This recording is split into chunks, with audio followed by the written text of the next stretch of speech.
ఇల్లు వస్తువులు ఉండడం సంబరం కాదు, ఆ వస్తువులు మెయింటైన్ చేయాలంటే మామూలుగా ఉండదనమాట. ఇంకా మా అమ్మ అయితే ఒక 1 ఇయర్ నుంచి కరెక్ట్గా ఇంట్లో ఉండట్లేదు అనమాట.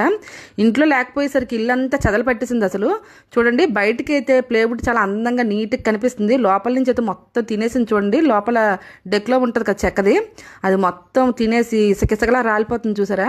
ఇంకా మాకు పైన కరెంట్ బోర్డు ఉంది కదా, అక్కడ గీజర్ కనెక్షన్ ఉందనమాట.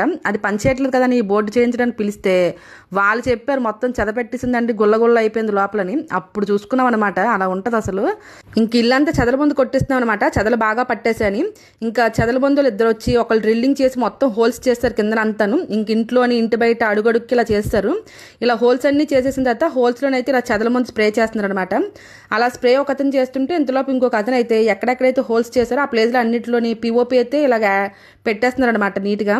ఇంక ఎక్కువ ఇంట్లోనైతే ఈ ప్లేస్ డ్యామేజ్ అయ్యిందనమాట, ఇక్కడ అందుకే ఎక్కువ స్ప్రే చేస్తున్నారు. ఇంక ఇదంతా ఎలా జరిగిందో పెద్ద వీడియో పెట్టాం, చూసేయండి.